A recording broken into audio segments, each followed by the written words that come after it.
안녕하십니까. 이준의 돈 버는 부동산 시간입니다. 어떻게 구정 명절 잘 쇠셨습니까? 저도 오랜만에 가족들 만나서 4일 동안 푹 힐링 잘 하고 돌아왔습니다. 이제 날씨도 뭐 절기상으로는 뭐 이제 봄이 왔지만 추웠습니다. 추웠는데 이제 오늘 많이 풀린 것 같습니다. 이제 곧 봄이 올 것 같고요. 세상 사는 모든 이치가 다 그랬으면 좋겠습니다. 뭐든지 물론 예측을 다 하면 재미가 없겠지만, 그래도 어떤 결정을 할 땐 예측 가능해서 우리가 나중에 후회하지 않도록 예측 가능한 예측이 가능했으면 좋겠습니다.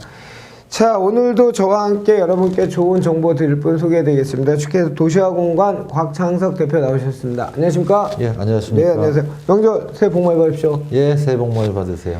하여튼 곽 대표님, 지금 뭐 작년 말부터 올 초까지 뭐 우리가 시청자들한테 얘기한 것들도 많고 맞은 것도 있고 현재까지 방향이 좀 다른 방향도 있고 지금 계속 그러고 있는데 좀 지켜봐야 될 문제인 것 같고요. 오늘도 주제를 아주 재밌는 주셨습니다. 3억 이하로 내 집 마련하기. 지금 전국 주택가격 중위가격이 한 2억 9천 거의 3억 가까이 됐고, 서울 같은 경우에는 뭐 6억이 넘었고, 그러면 지금 이 주제로 봤을 때는 수도권이 아닐까 싶은데 어떻습니까? 내용 한번 풀어보시죠. 이제 부동산, 특히 이제 주택 이런 쪽이 아무래도 지역성이 강하니까 이 방송도 이제 주로 수도권 위주로 얘기가 많이 되고 있는데요. 우리가 이제 봄, 가을로는 이사철이라고 하죠. 그래서 특히 우리 이제 전세가 있다 보니까 이제 봄, 가을로는 이제 이사를 많이 하게 되는데, 서울 수도권만 하더라도 거의 그 무주택 세대가 한 400만 세대 가까이 됩니다. 그렇죠. 이런 분들은 그 중에서도 이제 2년에 한 번씩 전세가 만기가 되니까 봄, 가을로 한 100만 세대 가까이가 이제 전세 만기가 됩니다. 이런 분들이 전세를 한 번 더 살아야 되나 아니면은 이참에 내 집 마련을 할까 생각을 하지만, 사실 요즘 막 그 집값이 막 크게 오르고는 있지만 그런 것들을 보면은 가격이 그래도 한 뭐 6, 7억, 한 10억, 15억 하는 데들이에요. 그런데 대다수는 그렇게 뭐 10억 가까운 집을 찾는 분들이 그렇게 많지는 않은 것 같아요. 현실적으로는 전세 살면서 한 뭐 3억, 4억 이 정도가 많은데. 그러니까 우리 지방세법상 취득세도 고급주택하면 9억 이상, 9억이면 상당히 고급주택이잖아요. 지금 서울에는 강남엔 특히나 원체 가격이 올라서 이게 중위가격보다 조금 높은 가격이긴 한데. 그렇습니다. 특히 이제 언론에서 얘기되고 하는 것들 보면은 몰리는 곳으로만 몰리고 있거든요. 그렇죠. 현실적으로 대다수는 뭐 한 3억, 4억 정도를 가지고 어떻게 해야 되느냐인데, 특히 이제 지난 몇 년간을 쭉 지켜보면 특징이 하나 있어요. 어떤 거죠? 내 집 마련을 하고 싶은데 내 눈높이하고 내가 가지고 있는 능력하고 다른 경우들이 많았어요. 그 괴리가 많죠. 그래서 한 3년 전쯤에는 그 3억 정도로 하고 싶은데 실제 눈높이에 맞는 것들은 보면은 한 4억 이상이었어요. 또 뭐 작년쯤에 보면은 한 4억 정도로 하고 싶었는데 내 눈높이에 맞는 걸 찾아보면은 한 5억 정도, 한 1억 정도의 갭이 있었거든요. 맞아요. 근데 사실 지금 서울 쪽을 보면은 뭐 보도는 잘 안 되고 있지만은 굉장히 상승세가 강하게 나타나고 있습니다. 그래서 요즘에는 거의 작년 12월 이후에 계약을 하신 분들은 거의 해약 당하는 분들도 많은 것 같아요. 맞아요.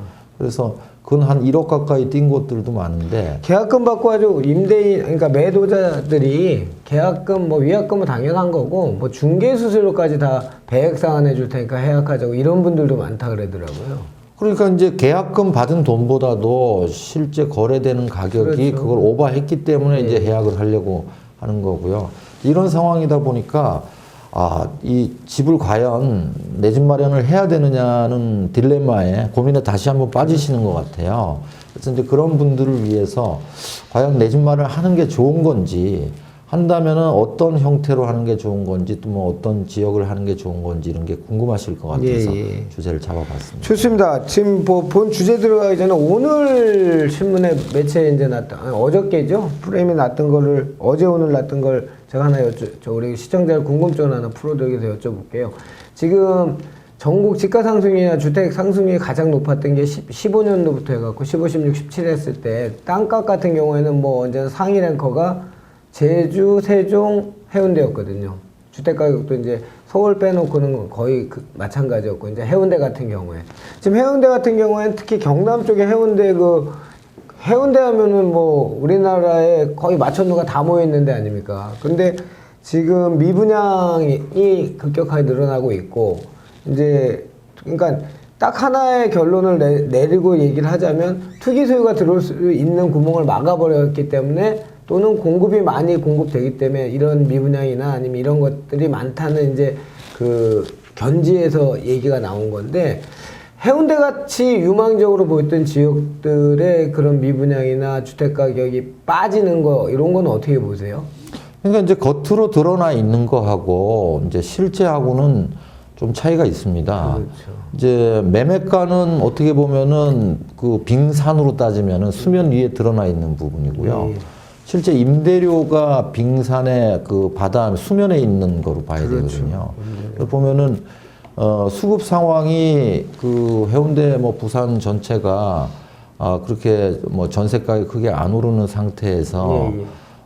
청약 경쟁률은 굉장히 높게 나타났어요. 예. 왜냐하면 규제가 별로 없었기 때문에. 규제 무풍 지역이었죠? 예. 뭐 그냥 청약 통장 가입하고 6개월만 되면 1순위 되고 예, 예. 또 1순위 당첨돼서 뭐 또 프리미엄 받고 팔고 이런 것들이 자유로웠기 때문에 그랬고 이제는 조정 지역으로 되면서 그런 것들이 많이 사라지게 되니까. 그러니까 임대료가 못 받친 상태에서는 일종의 버블이 생겼을 수 있다. 이제 이렇게 이해하면 되겠습니다. 그렇습니다. 예, 예.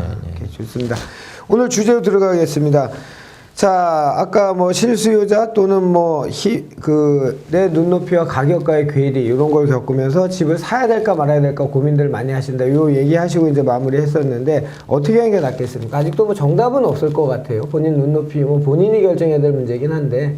근데 이제 뭐 어느 나라나 보면은 뭐 집을 가진 사람과 가지지 않은 사람으로 나눠져 있죠. 그럼요. 유주택자, 무주택으로 나눠져 있고 선진국 기준으로 봐도 그 비율이 뭐 한 6대 4 정도로 되고 이제 우리나라 경우에는 이제 2012년 정도에 가장 많이 떨어졌는데 무주택 비율이 한 46%까지 올라갔었거든요. 근데 그 이후에 집값이 좀 오르면서 최근의 통계로는 거의 이제 무주택 비율이 40% 정도 되는 것 같아요. 근데 뭐 각자 선택이긴 하지만은. 그럼 자가 보유율이 한 60%가 된다는 얘기예요. 예, 그렇습니다. 그런데 지금은 저는 늘 얘기하지만은 좀 무주택으로 남는 것이 오히려 위험한 상황이 아닌가 하는 생각이 들어요. 특히 우리나라 경우는, 그동안 이제 집값이 상당 기간 안정됐다가 최근에 와서 좀 상승하고는 있지만은 여러 가지 정부 정책들이 우리 스페인하고 비슷하게 가는 것 같아요. 이게 뭐 정부 주도로 해서 주택을 지어주고 또 뭐 임대 아파트를 짓고 이런 것들이 어떻게 보면은 그 시장 기능을 많이 훼손하고 또 마비시키고 왜곡시키고 해서 결국은 임대료를 더 높이는 방향으로 특히 이제 수도권 중심으로 진행될 가능성이 높거든요.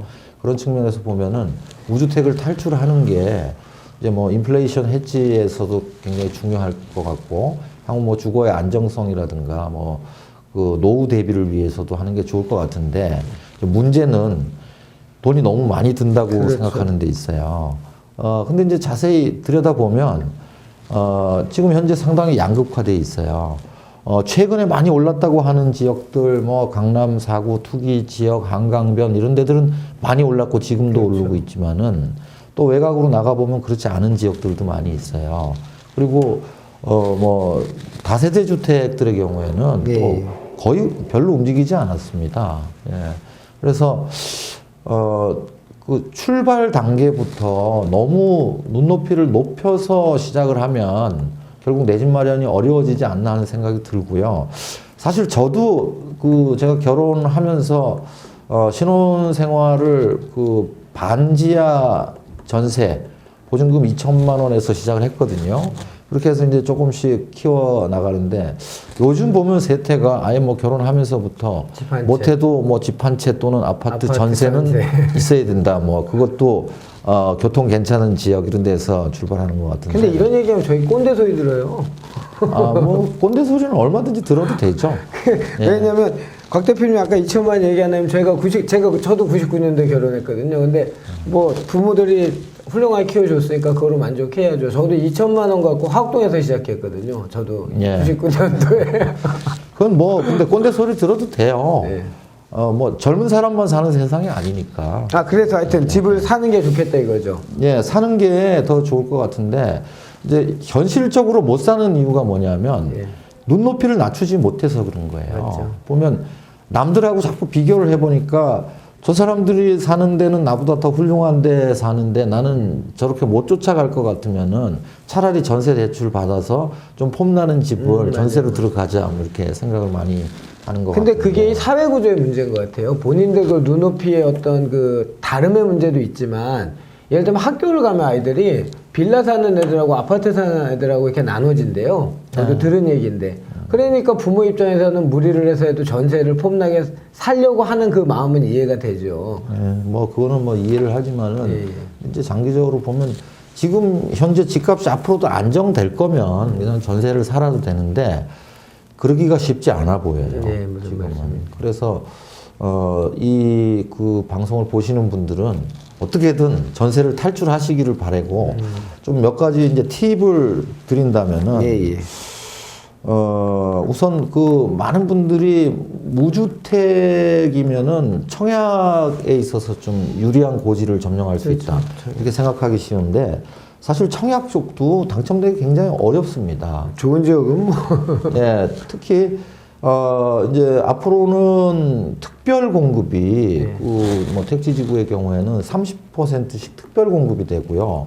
말하자면은 뭐 신혼부부나 뭐 신혼부부 뭐 또 뭐 다자녀라든가 예. 뭐 국가유공자 장애인 이렇게 해가지고 뭐 기관 추천 이렇게 가게 되고 나머지도 대부분은 청약 가점제를 하는데 퍼센트 같죠. 청약 가점이 높은 분들은 기본적으로 연령대가 꽤 높아야 돼요. 그렇죠.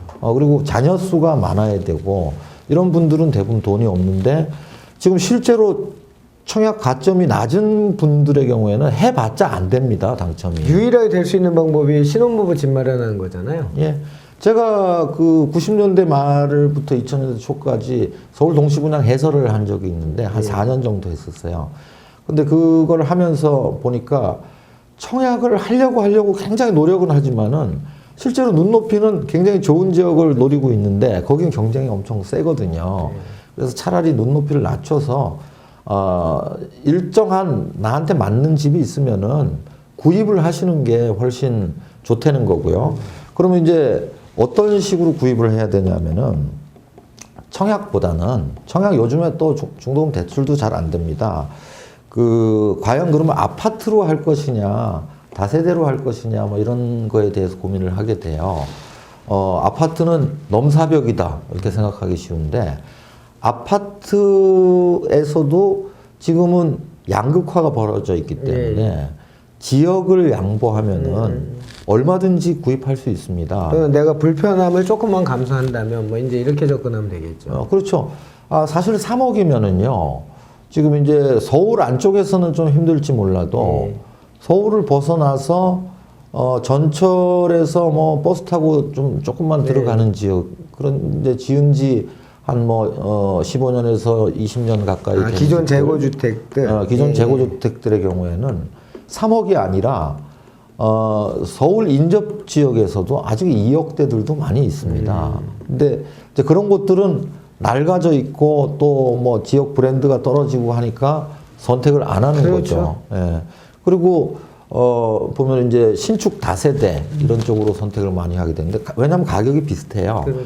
동일 지역에서 동일한 면적에서 좀 낡은 아파트하고 신축 다세대 가격 비슷하게 돼 있거든요. 그럼 이 두 개를 놓고 보면은 일단 눈길이 가는 거는 신축 다세대 가게 돼 있어요. 왜냐하면 깨끗하게 돼 있고 뭐 하여튼 뭐 빌트인도 해주고 요즘 편의시설이 또 잘 돼 있잖아요. 예, 잘 돼 있고 뭐 그리고 아무래도 대지 지분도 크고 하니까. 근데 이제 과거 경험을 보면은 다세대라는 거는 공급이 매우 탄력적으로 이루어질 수 있는 거예요. 근데 이제 아파트를 한번 지으려면은 계획 단계부터 준공 단계까지 굉장히 시간이 많이 걸리는 상품입니다. 그래서 지금처럼 이제 집값 상승기에는 시간이 지나놓고 보면은 다세대는 내가 분양 받았을 때 또는 새로 구입했을 때 가격하고 시간이 지나도 비슷해요. 왜냐하면 가격이 오르면은 자꾸 지어서 공급하거든요. 거기에 반해서 아파트는 저 낡은 아파트고 별거 아니다 싶었는데도 새로 지으려면 힘들어요. 또 새로 지어서 나오면은 분양가가 낡은 아파트 분양가하고 완전히 차이가 납니다. 그래서 이제 그런 새로 나오는 아파트들이 낡은 아파트 가격 끌어올려 주거든요. 근데 이제 실제 이제 거주하는 데 대한 뭐 편의성이라든지 이런 점은 낡았다는 점을 빼면은 아파트가 훨씬 좋거든요. 근데 이제 뭐 다음 넘어가죠. 그거를 이제 저도 하나 이제 곽 대표에게 질문을 하나 드리면 이 다세대가 공급이 탄력적이란 말은 거꾸로 얘기하면 이제 신규 공급을 얘기하셨지만 예를 들면 그 노후주택이 많은데 신규가 들어갔는데 내가 거기를 들어가면 주변 자연 노화도가 심화되면은 전체 부분 개발하기가 다세대가 훨씬 쉽잖아요. 거꾸로 얘기하면 아파트보다. 그러니까 지역적으로 어떤 집가 상승이나 이런 측면도 간과할 건 아닌 것 같은데 그 부분은 어떻게 보십니까? 그 극명한 차이가 있는 거죠. 이제 도심지 내에 다세대가 재개발 같은 정비 사업이 된다면은 하늘 높은 줄 모르고 가격이 뜁니다. 그렇죠. 요즘 보면 뭐 한남 뉴타운이나 뭐 성수 전략 정비구역 뭐 이런 데들 보면 대지 지분 가격이 1억을 돌파하고 있거든요. 그런데 그런 개발하고 연계되지 않는 다세대는 그래서 도심지에 그렇게 개발 가능성이 있는 데들이 중에서 가격이 싼 곳이 있다면은 장기적으로 보고 들어갈 만하죠. 그렇죠. 그런데 지금 보면은 그렇게 들어갈 타이밍도 2013년, 14년 이때쯤에는 재개발이 전혀 안 움직이고 있을 때는 대지 지분가가 낮았는데 지금 그런 것들도 개발 가능성이 높아져 있기 때문에 정말 만만치 않은 가격. 오늘 포커스로 잡고 있는 이제 수요층은 아무래도 실수요자, 내 집 마련 수요자를 중심으로 3억 이하로 보고 있습니다. 세 번째는 어떤 거죠? 그런데 이제 과연 이제 대출을 일으켜야 되느냐 여기에 따라서 이제 차이가 많이 일어나는 거죠. 지금 우리 그 전세 대출 총액이 벌써 한 40조를 넘어서고 있습니다. 근데 이제 전세 대출이라는 거는 전세 가격, 전세 보증금이 올라가는 경우는 없기 때문에 전세 만기가 되면은 이제 보증금이 확 줄어들어요. 그래서 전세 대출을 계속 키워나가다 보면은 나중에 이 종잣돈이 잘 안 만들어져요. 전세 대출이 원활치 않을 때에는 전세금을 올려주다 보면 이게 강제 저축의 효과가 생겨서 자연스럽게 자기 종잣돈, 자산이 키워지는 측면이 있어요. 요즘 그렇지도 않거든요. 그래서 전세 대출을 받는 것보다는 차라리 조금 낮춰서 낮은 집을 구입을 하면서 담보대출을 일으키는 게 훨씬 유용하다는 거죠. 담보대출을 이제 갚아 나가다 보면은, 뭐 집값도 어느 정도 올라 있고 그런데, 과거에 뭐 70년대, 80년대, 90년대까지는 그랬을지 몰라도 지금도 그럴 거냐. 제가 볼 때는 지금도 그렇습니다. 우리가 이미 선진국이 된 게 아니고 지금 이제 택지의 양도 줄어들고 있고요. 신규 사업이 지금은 잘 안 나오고 있지만은 아마 2020년 이후에 신규 사업이 좀 늘어나면은 지금 분양가보다 훨씬 높아져 있을 거거든요.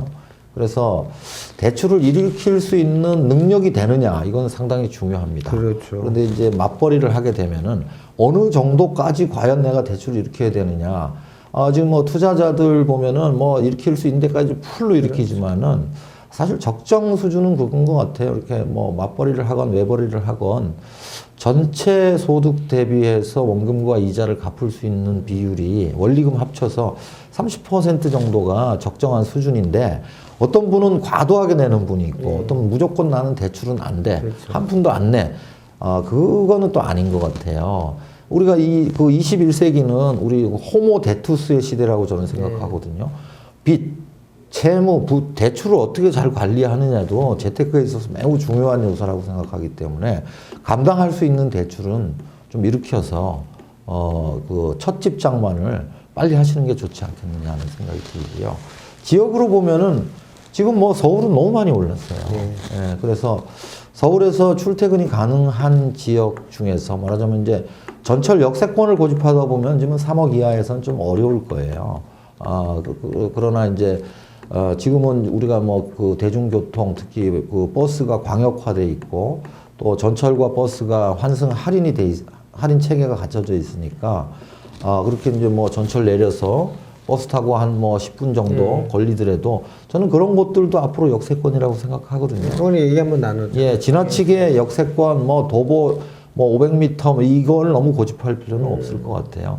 적당한 수준, 제일 중요한 거는 제가 볼 때는 눈높이를 낮추는 겁니다. 3억 이하 집장만이라 하더라도 이제 봄이거든요. 예. 지금이라도 서둘러서 하시는 게 좋지 않겠나 하는 생각이 듭니다. 좋습니다. 오늘 주제 3억 이하로 내 집 마련하기였습니다. 그 내용을 말씀을 드리면 일단은 결론은 전세보다는 내 집을 사는 게 낫다. 누가 모르느냐 돈이 없는데 라고 얘기하시겠죠. 눈높이를 조금 낮추시라고 조언을 감히 드리겠습니다. 그 우리 뭘 사도 그렇잖아요. 한번 좋은 거 보고 나면 싼 거는 뭐 흠만 보이잖아요. 원래 모든 사람 마음이 다 똑같고. 그래서 지금은 그 자가소유 팁을 한 3가지 주셨는데요. 일단 청약 쪽으로 너무 포커스를 맞추는 거는 아주 힘들다. 왜냐하면 지금 특별 공급, 뭐 아까 신혼부부 특별 공급이나 뭐 유공자 특별 공급 이런 특별 공급이 30% 확대됐고요. 나머지 이제 그 투기과열지구에서는 100% 85제곱미터 미만 이하는 전부 100% 청약 가점제죠. 여기에 되려면 무주택 기간이 길어야 되고 다자녀야 가점이 높습니다. 여기 젊은 분들은 대기가 아주 하나의 별따기입니다. 그러면 천상 그때까지 집을 갖지 말고 전세를 사시든지 아니면 눈높이를 조금만 낮추시면 그 곽 대표랑 저번 몇 주 전에 했던 방송 중에 광희 역세권이란 말씀 드렸죠. 뭐 굳이 1차 역세권, 2차 역세권 아니더라도 환승이 너무 잘 돼 있어서 뭐 버스로 10분 이내 이 정도까지는 뭐 역세권이라 봐도 된다라고 한번 말씀드렸는데 그런 측면에서 지역을 잘 선택하시면 좋겠고요. 대출은 전세 대출보다는 담보 대출, 그러니까 임차보다는 소유가 낫다라는 결론을 맺어 주셨습니다. 그리고 그 광희 역세권 대출 요거는 본인의 소득에 총소득 뭐 맞벌이면 맞벌이, 외벌이면 외벌이 한 30%, 물론 너무 보수적인 측면도 있죠. 내가 조금 더 열심히 일해서 조금 더 갚으실 수 있는 분은 조금 더 하세요. 괜찮습니다. 본인이 일해서 갚는 건데요. 뭐 내 집 마련하는 건데요. 하지만 과도한 거는 그냥 문제가 크게 한 번에 갈 수 있으니까 조심하시고요. 자, 오늘 주제도 재미있으셨죠? 저희는 또 다음 시간에 또 재밌는 주제 갖고 이야기. 그리고 예. 만약에 이제 그런 이제 집을 내 집 마련 3억 이하에서 할 집을 어떻게 구체적으로 어디를 해야 되느냐. 세미나 있다. 그 얘기를 안 했네요. 그런 거는 뭐 세미나를 통하거나 상담을 통해서 뭐 이렇게 정리된 표를 보여드릴 수는 있는데 이런 게 이제 그 표를 방송을 통해서 보여드리면 그렇죠, 안 되죠. 좀 시장이 왜곡되는 맞습니다, 측면이 맞습니다. 있어서 그렇거든요. 저희 그 방송 보시면 저희 전화번호, 문의 전화번호 나가죠. 그걸로 전화를 하셔서 뭐 상담을 잡으시든지 또 세미나 공지도 계속 나가니까요. 세미나 참여하셔갖고 은밀하고 좋은 정보 많이 들어가시기 바라겠습니다. 자, 오늘도 감사했습니다.